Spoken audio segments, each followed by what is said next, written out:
I get excited when I approach the stage because I know that my words carry weight and they have the opportunity to impact others and elevate their life, big picture and in the small. Welcome to Unstoppable Podcast with Harry Sardinas, inspiring conversations with influential millionaires, investors, thought leaders, entrepreneurs who are making a massive difference with their innovative products and services, and sharing the challenges and the wisdom of how they sold their first million.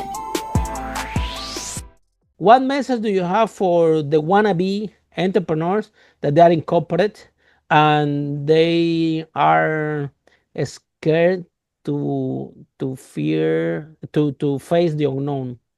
Yeah, a great question. So as a chef and as one who's curated table moments for other people, I like to answer that question by thinking of a table. So if it's a metaphor, I have a talk where I encourage people, implore people to build their own table. And by that, I mean adopt a mindset to where you become the head of your own table or the CEO of me. There's a lot of folks that want to start the side hustle or want to quit their day job. And I don't necessarily suggest that. I've got friends and families that have done that, and I've quit. And that's not what always you did was very brave. Well, it took courage, but I like to tell people that you don't have to quit and necessarily start the side hustle, but you need to find a way to like build your own table and adopt that mindset, whatever that means for you. But it does take some courage. I was more curious initially than courageous. But you have to. Yeah, I went through a process to make that decision, but I was like so stuck and so frustrated. I kind of had to step out to find out and embrace that uncertainty. So a lot of it has to do with mindset and putting some support around you. So those are two things that I would tell our audience today. Okay, let me share what we discovered after an interview of over 500 million in this podcast. We discovered that all entrepreneurs, we have a gene within ourselves, right? And it doesn't matter is your entrepreneurship form of human being is going to go out. It doesn't matter if you're 20 years old, some people 20 years old, some people 28 years old, some people 40 years old, some people 60 years old, but that gene is within yourself, and you're just born with this thing. It's not hereditary. There are a lot of people that we interview in this podcast that the parents are not entrepreneurs and they are great entrepreneurs. There are other people that it comes from family that everyone is entrepreneur. So that means that the gene is within you, right? And here my question: why entrepreneurs we need to wait until the worst day of our life become the best day of our life in order for us to say, you know what, this is it, I'm gonna do it, right? And I'm gonna become an entrepreneur. It happened to me also, right? So I'm born with the same gene like you, right? And it's inside me. And then what happened? And every job that I'm going, I'm thinking, oh, I can do this better. If I was working in a restaurant, I'm thinking, oh, one day I'm gonna have my own restaurant. I can do better. If I go to work somewhere else, I'm thinking I'm gonna have this company. So always thinking, if when I have a chance, thinking. So all my life as an employee, it was not too long. Anyway, my short life as an employee, that's what I was thinking, right? But then my dad got cancer. I didn't have any money to go and see him. I said, you know what, this is it. I'm starting my own property business, and I never look back. 18 years ago. Wow! So, congrats. And in your case, why? What happens? Why do you think that? Because the story that you just shared with me is very common for all our podcast guests. Yeah, you will receive repeat it, that you say, okay, Harry, I have this. I get upset or fed up, and then I open my business. Or my boss did that to me, and that's it. Or COVID came, I got lay out, and then I started my business. So why we had to wait until something dramatic happened? And what message do you have for those ones that have our gene, that listening and say, "Whoa, I wish and I can do it." They have it, but so because sometimes the worst day of our life become the best day of our life. Because imagine if everything was good in your job and they pay a lot of money and they keep you comfortable, maybe you will never be the entrepreneur that you are today. Have you ever thought about this? Yes, no, that's a great question. I think there's similarities in all of us, and I would answer that by saying that, and at the expense of sounding cliche, but like I think a lot of times our pain can lead to a purpose, right? And that's what happened with me. And so, I've quit essentially 3 career jobs and two relationships ultimately because I knew I was made for more. And Oh, so, wow.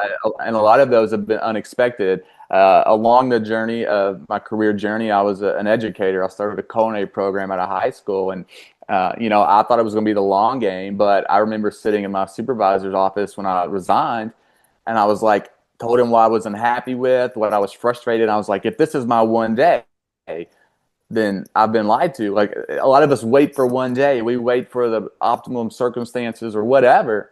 But like sometimes we just have to know that we're permitted to make a move, whatever that may be. And so for me, I've been able to turn pain into pivots and ultimately into purpose. And that's happened multiple times for me. And so I want to say this too, because you mentioned something there about you growing up. So I use an onion also as a metaphor in a lot of my talks and in my workshops. And I talk about peeling back the layers and getting to the core. And so a lot of time those layers are lies and limiting beliefs. And the one that I believe prior to quitting corporate and starting this journey was I had to know everything up front and have it all figured out. My father was mostly self-employed and he had businesses, but like I didn't ask questions and he didn't share information. So I thought I had to have an MBA or $1 million in the bank or whatever. But I've learned that's not the case. And so you can ask Yeah, sometimes experts, you you have can those learn as you limiting go. beliefs. You have Yeah. those limiting So beliefs. Oh, in order to have your business, you need to have 1 million. You have to have this. Maybe because a friend told you, somebody told you, you saw in a TV show or something, and that is yeah, sticking to your mind. And then you look back and you are like, wow, I believe something, and it yes, was and it was not true, right? wasn't So true. Yes, yes, very much. very, very common. And sometimes the people, your peers, they're trying to help you and they tell you something just to help you out. And these things stick on your in your mind, and it's not actually true. I think that the most important thing is have this mindset within yourself that we can do better, right? Because Yes, this, yes, whether we like it or not, us all entrepreneurs, we have that ego within ourselves that we can do better. That's the main reason that we become entrepreneur in the first place. That's yeah, part of the of the gene that we all have, right? yeah. That when we big companies, of course, we have to surrender to that ego and develop leadership. But to starting out, we have to trust in ourselves and believe that we can do better. So um, let's talk about speaking, right? Yes. And the workshops, something that I'm very familiar because we do workshops and speaking gigs all over the world. So tell us about your speaking career. What topics do you like to speak, and how come you become a speaker? Because this is um, I'm doing workshops and so on. Something that is a lot of fun. I love it. I don't know if I do a workshop for for the public or for me, because every time that that I finish one of my workshop, I'm so fired up myself. Yeah, I actually love it. So Yeah. tell us about this. Yeah, so I know public speaking is a lot of people, a lot of folks, greatest fear. It's interesting.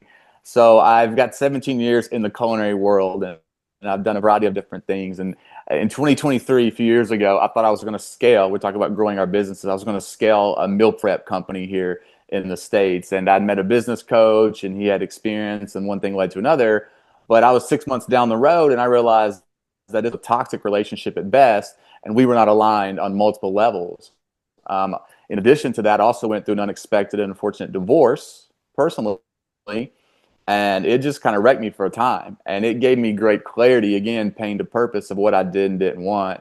And I had been in front of groups and done different things. There's one reason I went into teaching was to help and to be in front of a group. But I saw that as a vehicle to keep growing entrepreneurially because I've kind of reached the ceiling with the chef and what I've done, and I wanted a new challenge. And I knew through speaking and through workshops, I can have a greater impact, a greater influence, and obviously a greater income. And so, but I speak to college students and young professionals. I help them create a life Very they good. love because they've discovered a career that fits. And so I went through a lot of frustration and futility because I didn't ask. I wasn't instructed or taught or trained to ask certain questions on the front end. And so now I've got keynotes and workshops with frameworks that help young professionals do that, so they don't waste 20 years of their life, and they're fulfilled and they're finding purpose in their day-to-day. So how you overcome the fear of public speaking? The biggest fear of a human being can have. I wish I knew. I just I had an event last week, and literally, I was so energized. I know you can relate, Harry. Like there was something for me that I was like energized and excited. It was like the movie The Greatest Showman, or going on the football field. Remember the Titans? I know it's a little bit dated, but those are important favorites of mine. But I get excited when I approach the stage because I know that my words carry weight and they have the opportunity to impact others and elevate their life, big picture and in the small. Follow us for more interviews with world's most influential, audacious entrepreneurs that overcame challenges and adversity, providing you with the blueprint of how they sold their first million so you can grow your business exponentially.